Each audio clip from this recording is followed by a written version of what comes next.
Nifty 25,900 আমার একটা position চলছে। অ্যাকচুয়ালি এটা আমি নিয়েছি 89-এ, বাট এটা 94 চলাকালীন আমার লস এটা চলছে। আর যখন মার্কেট ওপেন হয় 9টা 15-তে, তো আমি এই ক্যান্ডেলটাতে এক মিনিট, এই যে ক্যান্ডেলটা চলছে ফার্স্ট ওপেনিং ক্যান্ডেল, এটা কালকে যে এতগুলো রেজিস্ট্যান্স নিচ্ছিল স্ট্রাইকে, তো সেটা ব্রেক করে এখানে দেয়। তো আমার ইচ্ছা ছিল যে এটা হয়তো সাস্টেন করে যাবে, বাট আমি ক্যান্ডেল ক্লোজ হওয়ার আগে এটা নিয়েছিলাম।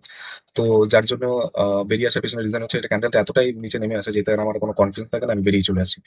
সেকেন্ডলি, আরেকটা জিনিস দেখার আছে এই জন্য, আমি ফের আবার এই পুট সাইড এন্ট্রি করার পিছনে রিজন এটা হচ্ছে মার্কেট এই যে 25,828 এখান থেকে দেখায় 800 কাছাকাছি কল কল রাইটিং বলছি, পুট রাইটিং বেশি ছিল, সাপোর্ট ছিল, তো এখান থেকে মার্কেট গিয়েছে।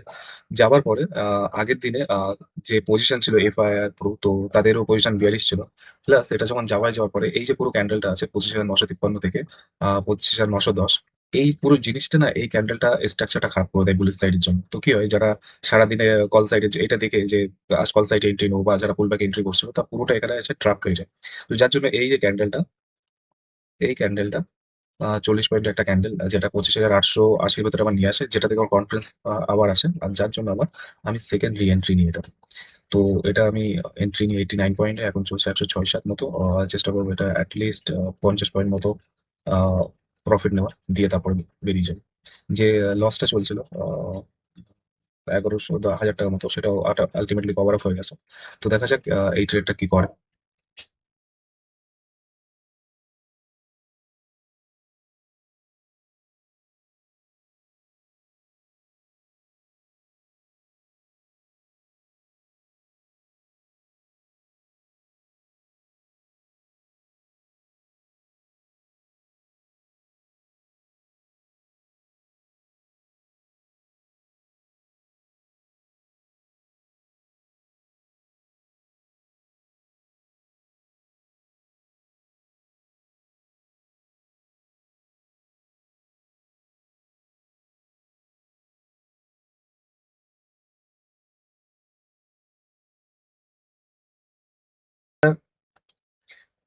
এই যে যেটা আছে 25,807 বা 25,800 নিচে যদি মার্কেট ভুল করে ট্রেড করে, তো আমার এই প্রিমিয়ামটা অনেক বেশি দৌড়ে। এখানে যদিও কোনো ইন্ডিকেটর নেই, থাকলে হয়তো বোঝা যেত পাইভট পয়েন্ট দেখে যে কতদূর নেওয়া যেতে পারে। এক মিনিট বলছি। আমি ইন্ডিকেটর নর্মালি যদি প্রফিটে থাকে কোনো ট্রেড, বা যদি নেওয়ার থাকে বেশি পয়েন্ট, আমি পাইভট সবসময় দেখি, কখনো কখনো প্রিফার করি। তো 175 পর্যন্ত, মানে হাইয়েস্ট যদি যায় তো অতটা হয়তো নেবো না। 146 পয়েন্ট, গুড পয়েন্ট। 89 থেকে 146, মানে প্রায় 60 পয়েন্ট মতো।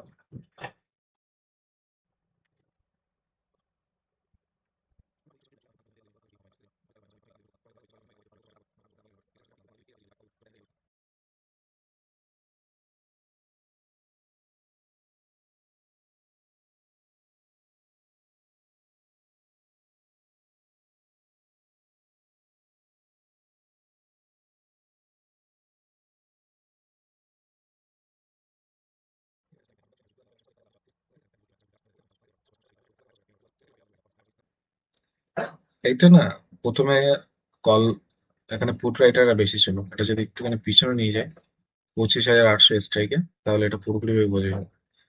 যেখানে কল রাইটারটা কত কম ছিল, মাত্র 19 লাখ, আর যেখানে 1.68 কারোর। তো এখন, এখন 9টা 56-তে বা 10টা 35-এ, 10টা 35-এর কথা বলছি, পুরোপুরি হাফ হয়ে গেছে। তো যদি রিস্ক নেওয়ার থাকে তাহলে অলরেডি চলছে তো 750 মতো আমার এখানে, কত টার্গেট নিয়ে দিয়েছে, 750 মতো। তো দেখা যাক, যদি এই পয়েন্ট আসে খুবই ভালো, আর যদি খুব সেফ সাইড হতে চাই তাহলে 780-তে বেরিয়ে যাওয়া অনেকটা লজিক্যাল।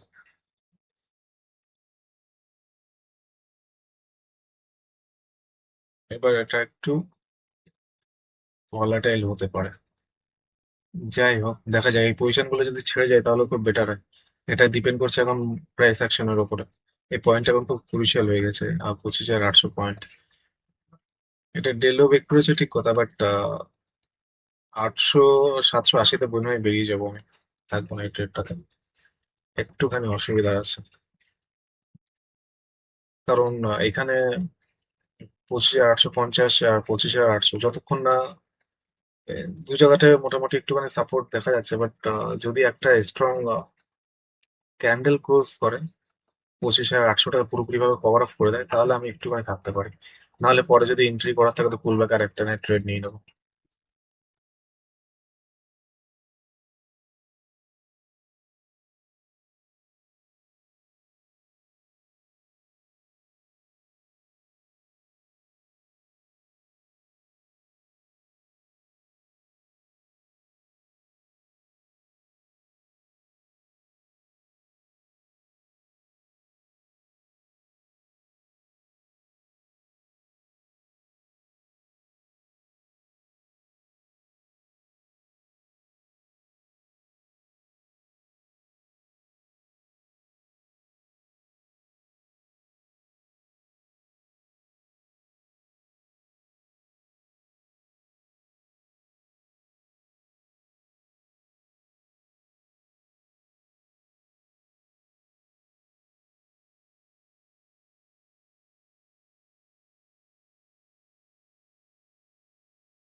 এইসব জায়গাগুলোতে নর্মালি না আমার না লোভ বেড়ে যায় এই জন্য। কারণ যখনই কোনো মানে পয়েন্ট, রাউন্ড পয়েন্ট ব্রেক করে, আমার তখন মনে হয় এটা অনেক বেশি পটেনশিয়াল। কারণ আর তাছাড়া ওটা 2-3 দিন ধরে রেঞ্জেও ছিল। তো এরকম টাইমে বেরিয়ে আসাটা ঠিক লজিক্যাল মনে হয় না। তো আমি আই হোপ 5 মিনিটের ক্যান্ডেলটাকে আমি হোল্ড হোল্ড করবো, বা 4,000 টাকা মতো।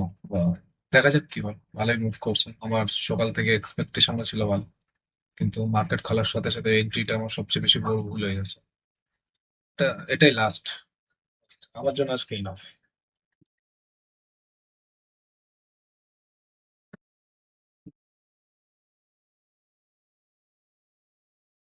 মোটামুটি আমার যা পজিশন এসছে, ভালোই পজিশন এসছে। 4,000 সামথিং টাইপের কিছু, 4,470 মতো সেম কোয়ান্টিটি ছিল। বাট এটা আমি 89-এ বাই করেছিলাম, অ্যান্ড এখন 63, মানে এদিকে 60 পয়েন্ট, এদিকে 10 পয়েন্ট, 70, 72, 73 পয়েন্ট, হিউজ পয়েন্ট নিফটির জন্য। বাকি সকালবেলা ট্রেডটাতে আমার একটুখানি অসুবিধা হয়েছিল। যাই হোক, এরপর মার্কেট কোথাও যাক, আমার তাতে আর কোনো অসুবিধা নেই। আমার সারাদিনের যে প্রফিটটা ছিল, মোটামুটি আমি 2টো পয়েন্ট বা 3টে ট্রেড ধরেও যদি ওটা 40, 50, 60 পয়েন্টের যদি একটা টার্গেট রাখি, তো ওটাতে হয়ে গেছে। আর এক্সট্রা মাথা মেরে এখানে কোনো লাভ নেই। আর আমি তাছাড়া অনেকক্ষণ এখানে টাইম দিয়েছি, যার জন্য এই ট্রেডটা থাক আজকের জন্য।